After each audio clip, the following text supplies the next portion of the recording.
इस वीडियो को लाइक कीजिए, अपने दोस्तों के साथ शेयर कीजिए और अगर अभी तक आपने हमारे चैनल को सब्सक्राइब नहीं किया तो इसे सब्सक्राइब कर लीजिए और साथ ही मौजूद बेल आइकन को दबा लीजिए ताकि आपको तमाम नई स्टोरीज मिलती रहे। कलम जेब में लगाकर मैंने गैर इरादी तौर पर उससे आंख मारी और उससे पहले कि वो कुछ कहता मैं दरवाजा खोलकर मुल्हिक कमरे में दाखिल हो गया। वो कमरा ज्यादा वसी नहीं था। खिड़कियों पर दवेज पर्दे खींचे हुए थे और स्याह रंग की बड़ी मेज पर सिर्फ एक दोहरी ट्यूब लाइट जल रही थी। बंद कमरे की फिजा में एयर कंडीशनर की हल्की सी खूं खूं के साथ खुशगवार ठंडक रची हुई थी। मेज के पीछे सुरमई रंग के सूट में मलबूस एक सेहतमंद दराज कामत और पुख्ता उम्र का शख्स बैठा हुआ था। उसकी कनपटियों के बाल बर्फ की तरह सफेद थे। शफाफ अदसों के पीछे बड़ी बड़ी स्याह आंखों में अजीब सी हैवानी चमक थी जो निगाहें चार होने पर मुझे अपने वजूद में उतरती हुई महसूस हुई। बढ़ती हुई उम्र की वजह से उसकी पेशानी कुशादा हो गई थी और चुंदिया पर चंद बाल रह गए थे। मजमूई तौर पर वो बुर्दबार और बावकार शख्सियत का मालिक नजर आ रहा था। मेरे अंदर पहुंचते ही उसने मेरी तरफ देखा और अपनी गुंजीली आवाज में बोला, बैठ जाओ। मैंने उसके हुक्म की तामील की। उसने अपने सामने रखे हुए चंद कागजों की तरफ मुतवज्जा होकर पूछा, तुम्हारा नाम मज़ाहिर खान है? मज़हर खान। मैंने रसानियत से उसकी तस्दीक की। आपके पिए ने मुझसे शायद इसीलिए पासपोर्ट तलब किया था। मुझे बताया नहीं गया था। मैं पासपोर्ट और टिकट होटल ही में छोड़ आया हूँ। मौका पाते ही मैंने नागर के गैर जरूरी मुतालबे की गैर महसूस अंदाज में शिकायत कर डाली। मुझे यूं महसूस हुआ जैसे उसने मेरी पूरी बात सुनी ही ना हो। एक रिसीवर उठाकर कान से लगा लिया। उसे चंद सानियों तक इंतजार किया, फिर धीमी मगर बारूब आवाज में बोला, नागर, क्या हमें मज़हर खान के पासपोर्ट की भी जरूरत है? मुझे खुशी हुई कि मेरी हरकत बारावर साबित हुई थी। नागर की गोशुमाली जरूरी थी। उसने दूसरी तरफ का जवाब सुना और मजीद कुछ कहे बगैर रिसीवर वापस रख दिया। इस बार वो मेरी तरफ मुतवज्जा हो गया। मेरा नाम अनिल है। अब तक तुम्हें बता दिया गया होगा कि हमारा नेटवर्क रा के नाम से काम करता है। जी, मैंने मरूब होने की अदाकारी करते हुए कहा। मैं परेशान हूं कि रा को मेरी जात में क्या दिलचस्पी हो सकती है। जरूरी नहीं कि हर शख्स को हर बात मालूम हो। तुम कराची में रहते हो? उसके लबो लहजे में शाइस्तगी बहुत गालिब थी। मेरा जवाब इस बात में पाकर उसने दूसरा सवाल किया, पुरानी गाड़ियों का लेन देन करते हो? जी हाँ। इस बार भी मेरा जवाब तायदी था। मुझे यूं महसूस हो रहा था जैसे मैं किसी मुलाजमत के लिए इंटरव्यू दे रहा हूं। अनिल बिस्वास ने एक बाल पेन संभाल लिया था और अपने कागज पर कुछ नोट करता जा रहा था। पड़ोसियों के ताल्लुकात के बारे में तुम्हारी क्या राय है? उसने कागजों से नजरें उठाकर पूछा। अच्छे होने चाहिए, मैंने झिझकते हुए कहा। इससे ज्यादा कुछ नहीं कह सकता। कारोबारी आदमी हूँ, सियासत से दूर रहता हूँ। तुम्हारी तालीम कितनी है? वो एक मर्तबा फिर जाती नौयत का सवाल कर बैठा। ग्रेजुएट हूँ। मैंने इस बार सच बता देने में तामिल नहीं किया। तुम एक अजनबी लड़की को घुमाने फिराने के लिए अपने साथ लाए हो। औरतों के रिश्ते मालूम होते हो? जी हाँ। इकरार करते ही मैंने बौखलाकर तस्दीक की, जी नहीं। उसके लबों पर खफीफ सी मुस्कुराहट तैर गई। फिर उसने कहा, मनपसंद खुराक खाना, नफीस तरीन लिबास पहनना और खूबसूरत लड़कियों से दोस्ती करना हर जवान और जिंदा दिल आदमी की फितरी आरजुएं और उमंगें होती हैं। लोग इन फितरी ख्वाहिशात का इजहार करते हुए क्यों झिझकते हैं? जिंदगी बार बार नहीं, सिर्फ एक बार मिलती है। इसे भरपूर अंदाज में ना गुजारना अपने पैदा करने वाले भगवान, खुदा, अल्लाह या गार्ड की नाशुक्री है। वो इसका तायद तलब बयान था। मैं उसके खामोश होने पर बस सर हिलाकर रह गया। इन ख्वाहिशों को पूरा करने के लिए दौलत की जरूरत होती है जो हर एक के हिस्से में नहीं आती। उसने कदरे तहक्कुफ के बाद अपनी बात जारी रखी। भूखे और बेमाया लोग इन चीजों को खुराफात करार देकर रहबानियत से मिलता जुलता कोई लिबादा ओढ़ देते हैं और अपनी बेमायगी को छुपाने की नाकाम कोशिश करते हैं। कुछ मुतवस्सित तबके से ताल्लुक रखते हैं जैसे तुम हो। इनका हाथ पड़ जाए तो अपने जोहर खूब दिखाते हैं, वरना हसरतों की चिंगारियों में दबे सिसकते रहते हैं। इनका आइडियल वो लोग होते हैं जिन्हें सब कुछ मुयस्सर है और वो अपनी जिंदगी के हर लम्हे से मनपसंद खुशियां निचोड़ते रहते हैं। तुम ये बताओ कि तुम्हारी आमदनी क्या है? अपनी तकरीर के आखिर में उसने फिर एक जाती सवाल कर डाला था। वो मेरी जात को हदफ बनाकर अपने मुज़ाकरात की दाग बेल डाल रहा था। मैंने सर झुकाकर कहा, यह कोई लगा बना कारोबार नहीं है, लेकिन साल में 8-10 हज़ार का औसत आ जाता है। हर शख्स की कुछ न कुछ घरेलू और खानदानी जिम्मेदारियां होती हैं। इनको पूरा करने के लिए यकम कुछ भी नहीं होती। ऊंट के मुंह में जीरा डाल दिया जाए तो उसके पेट की आग नहीं बुझाई जा सकती। तुम पाकिस्तान से कितनी बार सियाहत के लिए निकले हो? मैं पहली बार भारत आया हूं। मैंने उसके सवाल का गोल मोल जवाब दिया, जिसमें सच भी था और झूठ भी। सच ये था कि मैं वाकई पहली बार भारत गया था। झूठ ये था कि मैंने अपने दूसरे सफरों का कोई जिक्र नहीं किया था। तुम हाल में शबाब में हो, दुनिया देखने और जिंदगी की लज्जतें समेटने की यही उम्र होती है। एक बार जिंदगी के साए ढलने लगे तो इस जवाल को कोई नहीं रोक सकता। क्या तुम अपनी उम्र के सुनहरे दौर को ज्यादा बार आवर बनाने के ख्वाहिशमंद नहीं हो? उसकी चमकीली निगाहें मेरे चेहरे पर मरकूज थी। यह ख्वाहिश हर दिल में होती है, मगर मंजिल हर एक को नहीं मिलती। मैंने उसे राह दी। मैं जमानत देता हूं कि तुम्हारी मंजिल तुम्हारी मुंतजिर है। तुम चाहो तो कोई गैर मामूली मेहनत किए बगैर 25,000 रुपए की खतीर माहाना रकम कमा सकते हो। यह इजाफी आमदनी तुम्हारी जिंदगी का रुख बदल कर रख देगी। मैं राह के दफ्तर में बैठा हुआ हूं। मैंने उलझे उलझे खाइफाना अंदाज में जवाब दिया। मैं राह के बारे में ज्यादा नहीं जानता। जो कुछ सुना और पढ़ा है वो डरावना है। पाकिस्तान में राह के लिए काम करने वाले हर शख्स को गद्दार करार दिया जाता है। बहुत अच्छा हुआ कि तुमने अपने दिल की बात बहुत आसानी से उगल दी। अब मुझे तुमको समझाने में आसानी रहेगी। तुम राह के लिए नहीं, एक अजीम इंसानी मिशन के लिए काम करोगे। दो नाराज कौमों को एक दूसरे से करीब लाना बहुत बड़ी खिदमत है। इस समत में तुम्हारा किया हुआ छोटा सा काम भी हमेशा याद रखा जाएगा। तुम्हारे कई समझदार हम वतन ये खिदमत कर रहे हैं और इससे खुद भी फैज हासिल कर रहे हैं। मैं इस वक्त कुछ कहने की पोजीशन में नहीं हूं, मैंने झिझकते हुए कहा। लोग काम और नीयत को नहीं समझते। साफ बात यह है कि पाकिस्तान में राह को नफरत की निगाह से देखा जाता है। मैं जो कुछ करूंगा राह के लिए करूंगा। किसी को यह सुनगुन मिल गई तो मेरी बकिया जिंदगी बर्बाद हो जाएगी। तुम राह की बात करते हो। उसकी आवाज में हल्की सी तेजी आ गई। यहाँ पाकिस्तान की 7 खुफिया एजेंसियां काम करती हैं। कश्मीर से मद्रास तक इनका जाल फैला हुआ है। यहाँ उनको नफरत की निगाह से देखा जाता है, मगर फिर भी उनके आदमी भेस बदल कर और हर खतरा मोल लेकर यहाँ आते हैं और खामोशी से अपने काम में लगे रहते हैं। जो अपनी किसी हमाकत की वजह से बेनकाब हो जाता है उसका अंजाम इबरतनाक होता है, फिर भी कोई इबरत नहीं पकड़ता। इसकी जगह कोई नया और ज्यादा पुरजोश पाकिस्तानी यहाँ आ जाता है। वो अपने घर बार और बीवी बच्चों से दूर रहकर इतना नहीं कमाते जितना तुम अपने घर और शहर में बैठे बैठे कमा लोगे। वो इज्जत के काम है, यह समझे जाते हैं। पाकिस्तान में रहकर राह के लिए काम करना गद्दारी होगा। मैं शायद ये बोझ ना उठा सकूं। मुझे अपनी जिंदगी को बेहतर बनाने की जरूरत है, मगर इसके लिए आपकी लगाई हुई कीमत बहुत ज्यादा है। ये मैं अदा नहीं कर सकूंगा। मैं उसे ये तासुर दे रहा था कि मैं उसकी शख्सियत से मरऊब और मशहूर हो चुका था, इसलिए मैंने बराह रास्त उसकी तरफ देखने से गुरेज किया। लेकिन कन्नखियों से यह जायजा जरूर ले लिया कि मेरे दो टूक जवाब पर उसके चेहरे पर गुस्से की एक हल्की सी सुर्खी फैल गई थी। मैं तुम्हें फिर समझा रहा हूं कि तुम्हारी सोच गलत है। उसने अपने गुस्से को जब्त करते हुए तहम्मुल से अपनी बात जारी रखी। हमारी दुनिया तेजी से सिमट रही है। फासले घट चुके हैं। वक्त का पैमाना बदल गया है। पूरी दुनिया एक आलमी गांव है जिसमें सब एक दूसरे के पड़ोसी हैं। इन सबको इज्जत और रवादारी के साथ रहना चाहिए। मैं तुमसे इसी मिशन के लिए काम लेना चाहता हूं। तुम नफरत के सुदागरों के खिलाफ मोहब्बत के पैगाम पर बनकर काम करोगे। इसमें कोई जिल्लत नहीं। तुम्हारी खाल पर राह का ठप्पा लगाया जाएगा। ना तुम्हें राह से कोई राब्ता रखना होगा। खामोशी से अपना काम करते रहोगे और अपनी रिपोर्टें कराची के 1 नंबर पर फैक्स करते रहोगे। किसी को कुछ कहना होगा तो वो तुमसे खुद राब्ता कर लेगा। इसमें तुम्हारे लिए कोई खतरा नहीं होगा।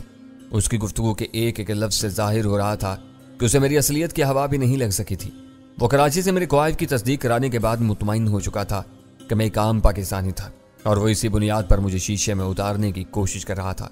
मैंने भी उसके सामने चालाकी दिखाने की कोई कोशिश नहीं की। संभल संभल कर नहायत मंतकी अंदाज में उससे इत्तेफाक या इख्तलाफ कर रहा था। मैं चंद सानियों तक सर झुकाए खामोश बैठा रहा, जैसे अंदर ही अंदर किसी फैसले पर पहुंचने की कोशिश कर रहा हूं। वो सब्र के साथ मेरे बोलने का इंतजार करता रहा। आखिर मैंने भराई हुई मुआज़त खाना आवाज में कहा, मैं अभी कुछ नहीं कह सकता। मुझे सोचने के लिए वक्त दरकार है, मगर मैं वक्त नहीं दे सकता। तुम्हारी ब्रीफिंग का मकसद यही था कि तुम अच्छी तरह सोच लो। मैं बहुत मसरूफ आदमी हूं, मुझे मालूम है। रीना ने मुझे बताया था कि आप बहुत बड़े और खुले दिल के अफसर हैं, इसलिए मैं खुलकर आपसे बात कर रहा हूं। मैं सोच कर आया था कि आप पहरों में रहते होंगे, जगह जगह मेरी तलाशी होगी, तब कहीं आपसे मिलने की नौबत आएगी, मगर यहाँ कुछ भी नहीं था। आपकी सादगी ने मुझे मुतासर किया है। रीना बहुत खूबसूरत और मेहनती लड़की है। वो जिस कार में तुम्हें लाई थी इसमें आला लगा हुआ था। तुम्हारे पास बारूद का पटाखा भी होता तो अलार्म बज जाता। इस भूल में न रहना कि तुम्हारे फिंगरप्रिंट्स लेने के बाद मेरे आदमी गाफिल हो गए हैं। मुझे तुम्हारा आखिरी जवाब चाहिए ताकि मैं इनको भी दूसरे कामों से लगा सकूं। मैं पुरसुकून था। उसका सुकून धीरे धीरे रुखसत हो रहा था। मैंने लजलजाई हुई आवाज में कहा, मुझे थोड़ी सी मोहलत दे दें। नहीं, उसने सख्ती से मेरी बात काट दी। कान खोल कर सुन लो कि मैं यहाँ आने वाले हर पाकिस्तानी पर अपना कीमती वक्त बर्बाद नहीं करता। हजारों में एक आध ही काम का आदमी होता है जिसे एहतियात से मुंतखब करके मेरे किसी दफ्तर तक लाया जाता है। ऐसा बहुत कम हुआ है कि मेरे आदमियों से इंतखाब की गलती हुई हो। यह मेरे नहीं, तुम्हारे मुस्तकबिल का मामला है। इसे तबाह कर लो या बना दो, फैसले का इख्तियार तुमको है। तुमको फख्र करना चाहिए कि मैंने भारत में आए हुए हजारों पाकिस्तानियों में सिर्फ तुम्हें मुलाकात की इज्जत दी। लोग ऐसे मौके की तलाश में रहते हैं और तुम तसब्जुब में मुब्तला हो।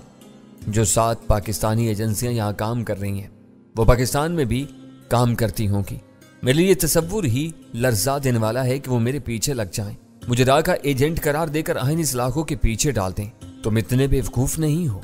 राजदारी के काम राजदारी से कर सकते हो और खुद को हमेशा बचाए रख सकते हो। अनिल साहब, मैं शर्मिंदा हूँ। शायद उसकी वजह यह हो कि खुशकिस्मती की देवी ने खुद मेरे दरवाजे पर दस्तक दी है। मैं इसकी तलाश में निकला होता तो शायद ये मौका ज़ाया न करता। मैं अब भी गोमगो के आलम में हूँ। अगर आप मुझे वक्त दे सकते हैं तो शायद मैं कोई बेहतर फैसला कर सकूं, वरना मजहर खान, मेरा नाम अनिल बिस्वास है। मैं कच्ची गोलियां नहीं खेलता। उसकी आवाज़ सख्त और तादीबी होगी। तुम इस भारी पत्थर को चूम कर नहीं छोड़ सकते। ये बोझ तुमको उठाना होगा। अपनी और रीना की पहली मुलाकात को याद करो। उसके मोती जैसे बदन को छूते हुए तुमने अंजाम के बारे में नहीं सोचा था, तो अब क्यों वक्त के तलबगार बने हुए हो? अपने अंदर सोए हुए उस हैवान को जगाओ जो जन और जर का हरीस है। औरतों के रसिया पैसे पर भी लपकते हैं। मेरा तजर्बा है ये। तुम क्यों मेरा वक्त बर्बाद कर रहे हो? मैं अंदाजा लगाए बैठा था कि वो मुझे आमादा करने के लिए आखिरी हरबे के तौर पर मेरी और रीना की वीडियो फिल्म का जिक्र करेगा, लेकिन उसने उसका जिक्र नहीं किया। उसके लबो लहजे से जाहिर हो रहा था कि उसके सब्र का पैमाना लबरेज होने वाला था। मुझे मालूम था और आखिरी लम्हात पर रीना ने मेरी संदेशे की तस्दीक की थी कि मेरे लिए अनिल बिस्वास के चुंगल से बच निकलने की कोई राह नहीं थी। मैं उसे बरहम करके निकलता तो अगले चंद घंटों या चंद दिनों में दिल्ली की किसी भी सड़क पर मेरी जिंदगी का आखिरी बाब लहू रंग तहरीर में लिखा जा सकता था। अपने सारे पसो पेश के बावजूद मैंने आखिर में हथियार डालने का फैसला किया हुआ था। बहुत सी बातें साफ हो गई थी, मगर मैं उसकी जुबान से वीडियो फिल्म के बारे में कुछ नहीं उगलवा सका था। पता नहीं अनिल बिस्वास ने तुर्क के इस पत्ते को किस वक्त के लिए बचा रखा था। मैं इस बारे में ज्यादा बात करने की पोजीशन में नहीं था।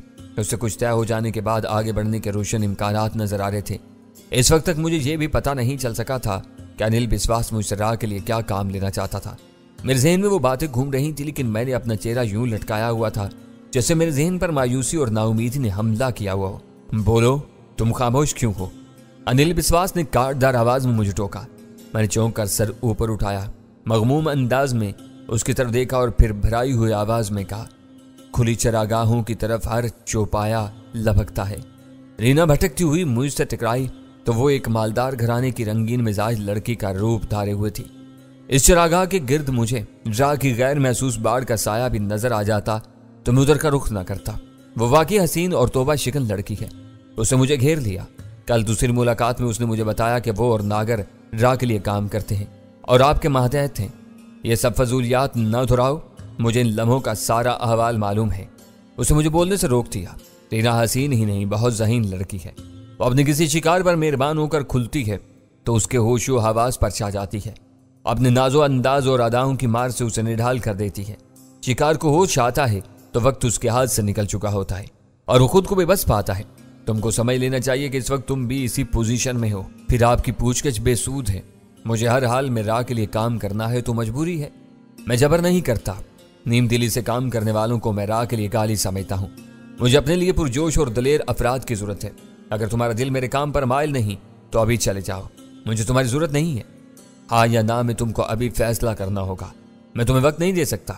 मैं दिल लगा कर काम करूंगा। मैं वक्त की मजबूरी की बात कर रहा था। मैंने जल्दी से कहा, दिल तुमने रीना से लगाया है, काम मेरे लिए करोगे? काम में दिल लगी मैं बर्दाश्त नहीं करता। उसने गहरी संजीदगी से तारीफ की। मुझे क्या काम करना होगा? मैंने नीची आवाज में सवाल किया। उसने एक बार फिर इंटरकॉम का रिसीवर उठाया और एक बटन दबाकर बोला, शर्मा जी जरा अंदर आ जाओ। नया पंछी अपने ढब पर आ गया है। रिसीवर रखकर वो दोबारा मेरी तरफ मुतवज्जा हो गया। तुम 2 और 2 4 के चक्कर में रहने वाले खासे बेखबर पाकिस्तानी मालूम होते हो, मगर अखबार जरूर पढ़ते हो के? मैंने सर को इस्बात में जुम्बिश दी। सरसरी नजरों से देखता हूँ, तफसील में नहीं जाता। अखबार पढ़ने की आदत डालो। लोगों से मिलते जुलते रहो। सरकारी और फौजी अफसरों से दोस्तियां करो। अनिल बिस्वास ने पहली बार अपनी बड़ी सी कुर्सी की पुष्टगाह से टेक लगाकर झूलते हुए कहा, इनसे जो कुछ सुनते और समझते हो उसके नोट्स तैयार करो और फैक्स कर दो। मुझे अनिल बिस्वास की जुबान से वो तफसील सुनकर मायूसी हुई। वो बहुत मामूली नौइयत का अहम सा काम था जिसमें ख्याल आराई और गुमराह करने की काफी गुंजाइश मौजूद थी। शायद वो कोई खास हदफ देने से कबल मेरी सलाहियतों का अंदाजा लगाना चाहता था। इसी वक्त नागर के कमरे की तरफ खुलने वाले बंद दरवाजे पर हल्की सी दस्तक हुई और एक पस्ता कामत मगर चाकू चुबंद शख्स कलम और पैड लिए अंदर आ गया। बैठो शर्मा जी, अनिल बिस्वास ने कहा। यह मजर खान है, पाकिस्तानी है, रीना का आशिक है।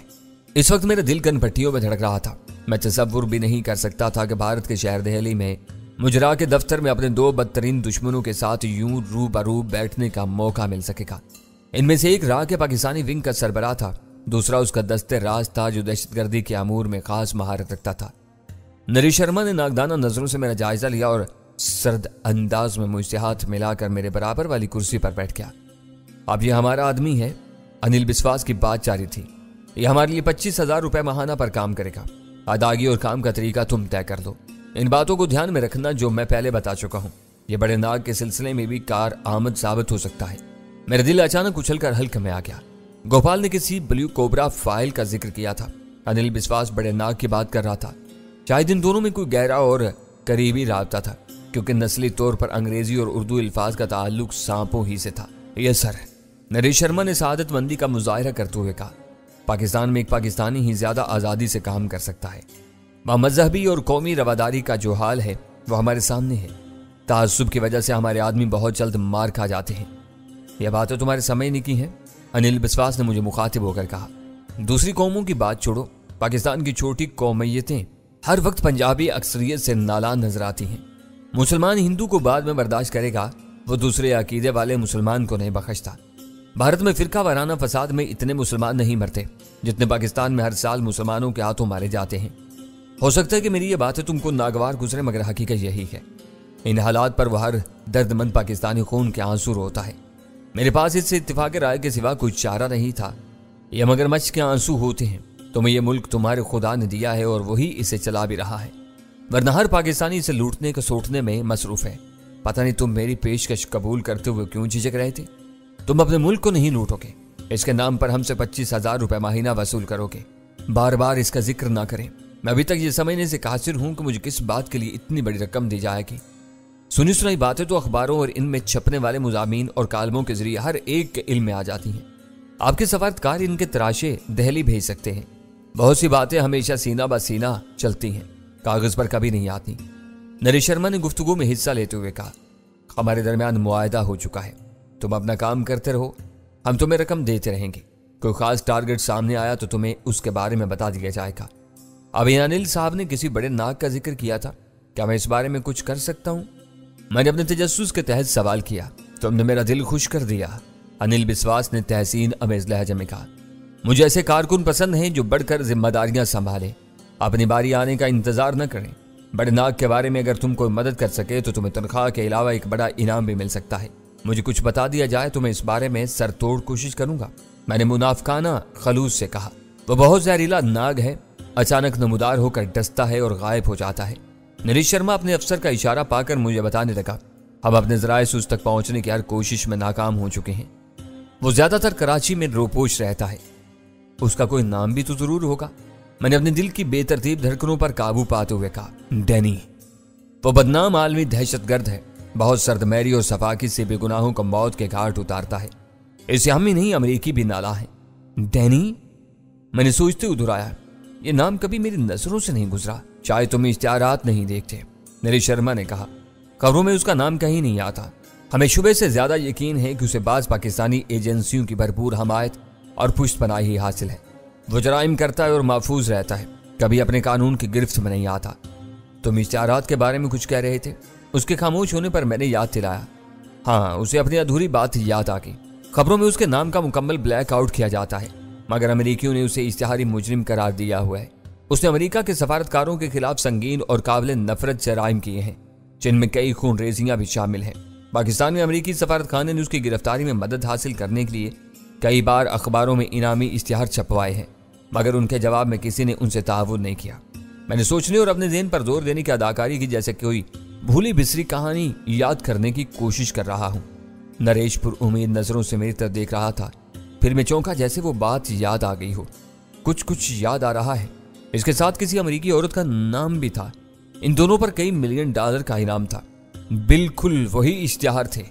इनमें किए हुए अमेरिकी ऐलान आज भी बरकरार हैं। हमारी पेशकश उसके अलावा है। वो तुम्हारे हाथ लग गया तो फिर अमेरिकी क्यों इनामी रकम देंगे? मैंने नरेश से पूछा। वह हमारे हाथ लगे या अमरीकियों के, बात एक ही है। अनिल बिस्वास ने अपनी भारी आवाज में वजाहत की। हम सब उस खबीज के हाथों आजिज आए हुए हैं। हमारा मुश्तरका मकसद सिर्फ एक है कि वो किसी की भी गिरफ्त में आ जाए या मारा जाए, ताकि उसकी बेमुहार दहशतगर्दी का खात्मा हो। उसकी वजह से हमारे सफारतकार अपने फ़राइज़ की अंजामदही में ज़्यादा फ़ाल होते हुए डरने लगे हैं। फिर ये बात यकीनी है कि कोई न कोई मजबूत एजेंसी उसे पाल रही है।